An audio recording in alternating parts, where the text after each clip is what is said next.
नमस्कार मित्रों। आज हम राजस्थान के फागू के उपनाम के बारे में अध्ययन करेंगे। राजस्थान प्राचीन काल से ही विभिन्न विभिन्न नामों से जाना जाता रहा है। इसी क्रम में आज हम उन नामों के बारे में अध्ययन करेंगे। श्री गंगानगर, जिसको पहले रामनगर,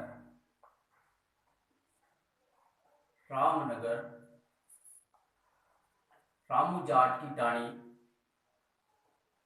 रामू जाट की ढाणी, रामू जाट की ढाणी आधुनिक विकास का तीर्थ स्थल, आधुनिक विकास का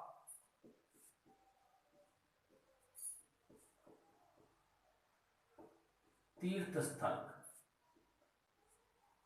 के नाम से भी जानते हैं। श्री गंगानगर को श्री गंगानगर और हनुमानगढ़ को योद्धे क्षेत्र के नाम से भी जानते हैं। योद्धे। और श्री गंगानगर और हनुमानगढ़ में घग्गर नदी के प्रवाह क्षेत्र में जो कटाव होता है उस क्षेत्र को नाली के नाम से भी जानते हैं। तो श्री गंगानगर और हनुमानगढ़ में नाली के नाम से जाना जाता है।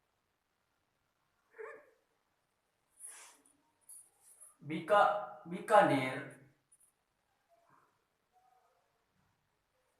जिसको अपन जांगल देश के नाम से जानते थे। बीकानेर के आसपास का क्षेत्र शपादलक्ष कहलाता था। बीकानेर के आसपास का क्षेत्र इधर का क्या कहलाता था? शपादलक्ष।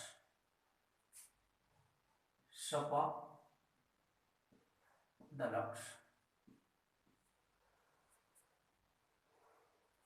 जो बीकानेर, श्री गंगानगर, बीकानेर, चूरू और नागौर, ये क्षेत्र मिलके थली के नाम से जाने जाते थे। किस नाम से? थली के नाम से। श्री गंगानगर, बीकानेर, नागौर और चूरू, ये क्षेत्र मिलके थली के नाम से जाने जाते थे। थली क्या है? उत्तरी मरुस्थल में एक भूमि का प्रकार है थली। इसको थली के नाम से जान देते हैं।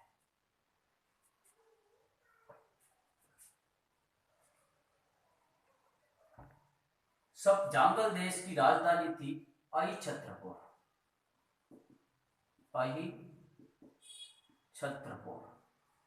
जिसको वर्तमान में नागौर कहते हैं।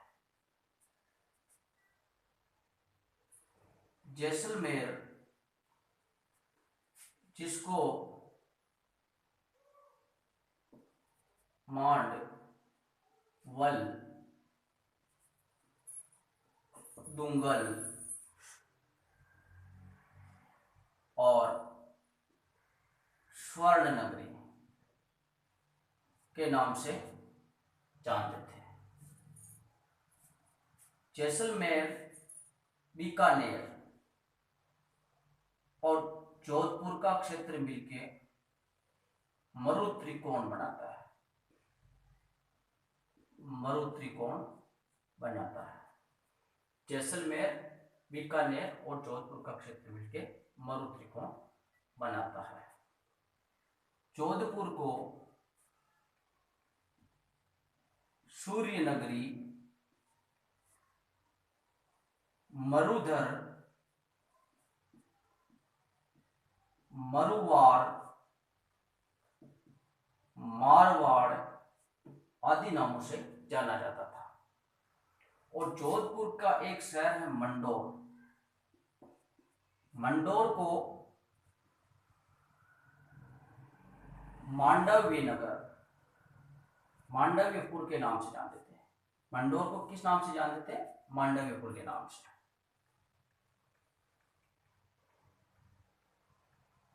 बाड़मेर को श्रीमाल के नाम से, बाड़मेर को श्रीमाल के नाम से जानते थे। इसी क्रम में आगे बाड़मेर, जैसलमेर और जोधपुर का क्षेत्र मिलके सीज के नाम, सीज बनता है। जैसलमेर, जोधपुर और बाड़मेर, ये मिलके क्या बनता है? सीज, SWZ, सीज क्षेत्र बनता है। बाड़मेर को बादाना, बाहड़मेर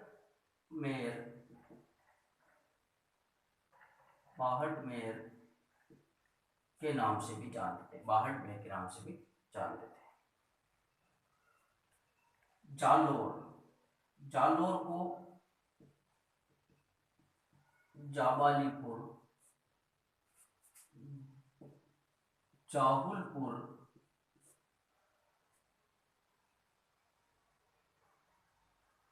सिरोही को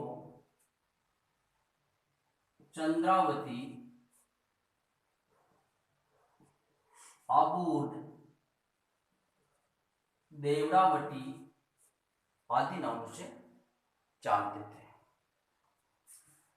सिरोही को चंद्रावती, आबूद और देवरावटी आदि नामों से जानते थे।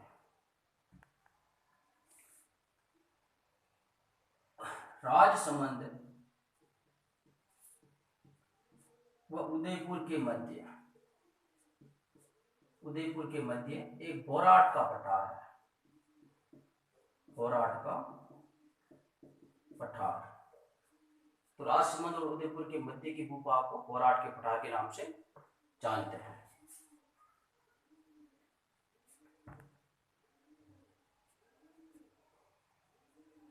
पाली, जोधपुर, बाड़मेर और जालोर, इन चारों का क्षेत्र मिलके गोंडवाड़ प्रदेश के नाम से, गोंडवाड़ प्रदेश के नाम से जाना जाता था। जोधपुर, पाली, बाड़मेर और जालोर का क्षेत्र मिलके गोंडवाड़ प्रदेश के नाम से जाना जाता था।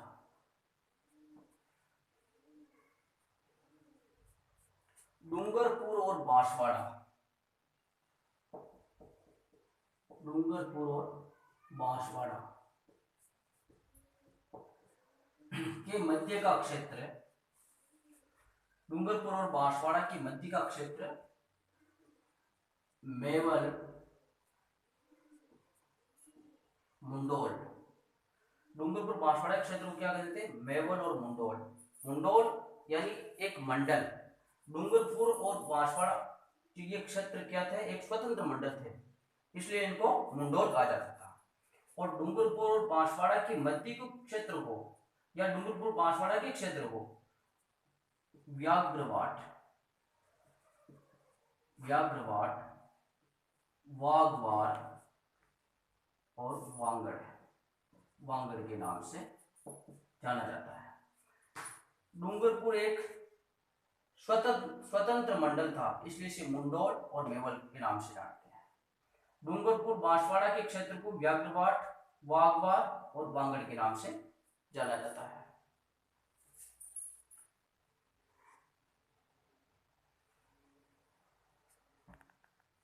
उदयपुर को, उदयपुर को सीवी जनपद के नाम से, और मेवाड़ रियासत भी थी ये।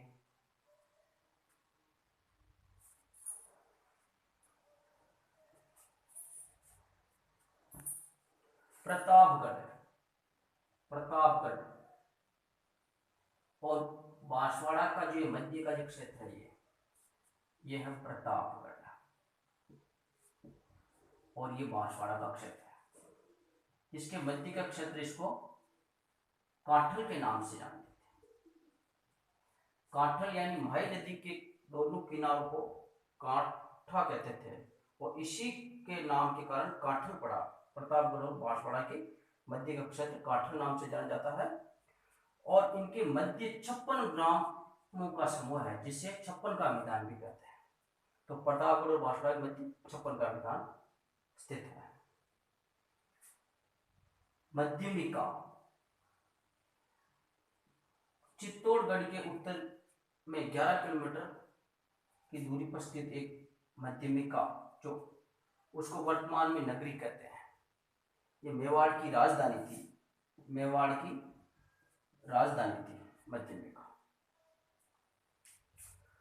झालावाड़, झालावाड़ को ब्रजनगर के नाम से जानते हैं। ब्रजनगर के नाम से झालावाड़ को जानते हैं। और सिटी ऑफ वेल्स के नाम से भी जाना जाता है। सिटी ऑफ वेल्स के नाम से भी झालावाड़ को जाना जाता है। यहाँ का एक झालरापाटन शहर है, उसको खींचीवाड़ा के नाम से भी जानते थे। कोटा, बूंदी, बारा और ये झालावाड़, चारों को हाय बाद में हाड़ौती नाम पड़ा। तो बूंदी, कोटा, बारा और झालावाड़ इसमें आते हैं हाड़ौती में। प्रतापगढ़ और झालावाड़ का क्षेत्र मालवा के नाम से भी जाना जाता है। प्रतापगढ़ और बांसवाड़ा का ये क्षेत्र है, मालवा के नाम से भी जाना जाता है। धौलपुर, करौली, सवाई माधोपुर, कोटा, बारा, झालावाड़ और बूंदी, ये क्षेत्र जो है डांग क्षेत्र के नाम से जाने जाते हैं। डांग क्षेत्र मतलब चंबल नदी का जो बीहड़ क्षेत्र है उसको डांग कहते हैं। तो इन क्षेत्रों में जो मतलब बीहड़ क्षेत्र को क्या कहेंगे? डांग क्षेत्र कहेंगे।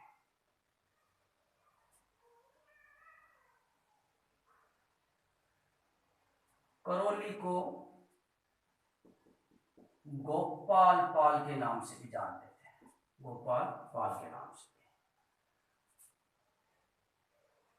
भरतपुर और धौलपुर जाट रियासत में सम्मिलित थे। जाट रियासत। धौलपुर को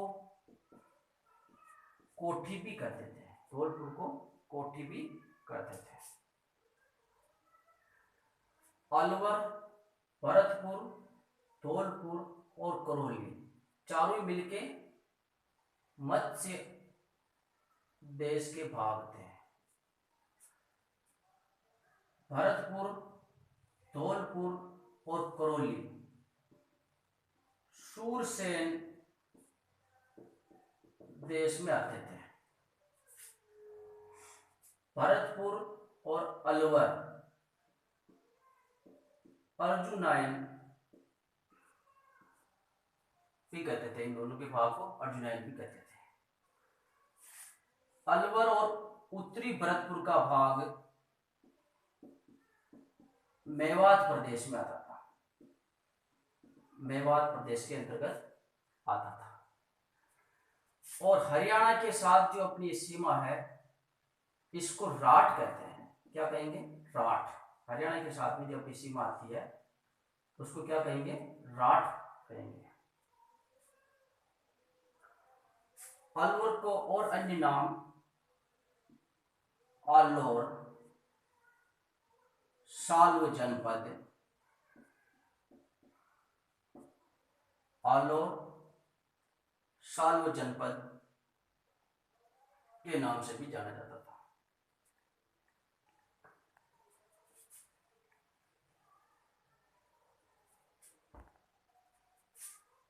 भीलवाड़ा के और टोंक के, भीलवाड़ा की जाजपुर तहसील और टोंक की मालपुरा तहसील, इन दोनों के भाग को मालखेराड़ के नाम से जानते हैं। किस नाम से? मालखेराड़ के नाम से। और बेसरोडगढ़ से बिजुलिया तक का भाग ऊपर माल के नाम से जाना जाता है। बेसरोडगढ़ से बिजुलिया तक का भाग ऊपर माल के नाम से जाना जाता है। टोंक और जयपुर के क्षेत्र विराट के अंतर्गत आते थे। टोंक और जयपुर के क्षेत्र को विराट कहते थे। टोंक को नवाबों का नगर,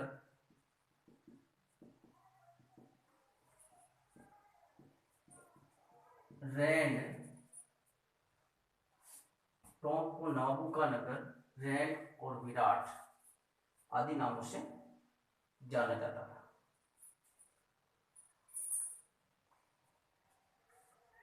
चूरू, झुंझुनू, सीकर और नागौर, इन चारों को मिला करके बांगड़ प्रदेश कहते थे। बांगड़ प्रदेश कहा जाता था। चूरू, झुंझुनू, सीकर और नागौर, इसको बांगड़ प्रदेश कहा जाता था। जयपुर रियासत का पूर्ववर्ती नाम ढूंढाड़ था। जयपुर रियासत का पूर्ववर्ती नाम ढूंढाड़ था।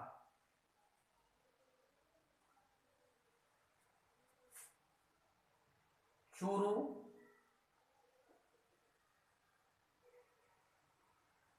झुंझुनू और सीकर, इन तीनों के शेखावाटी के नाम से जानते थे। शेखावाटी के नाम से भी जानते हैं। अजमेर प्रदेश को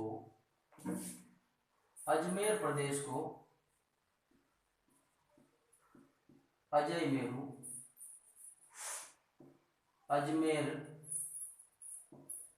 मेरवाड़ा प्रदेश, अजमेर मेरवाड़ा के नाम से जानते थे।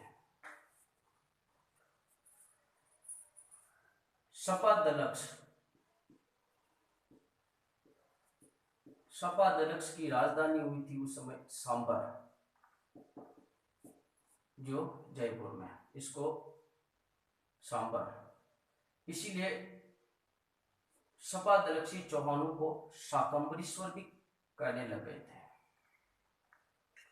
आगे देखते हैं, राजस्थान के भौगोलिक नामकरण में 3 शब्दों का विशेष महत्वपूर्ण योगदान है। मरु, मेरु और माल। राजस्थान के भौगोलिक नामकरण में 3 शब्दों का विशेष महत्वपूर्ण योगदान है।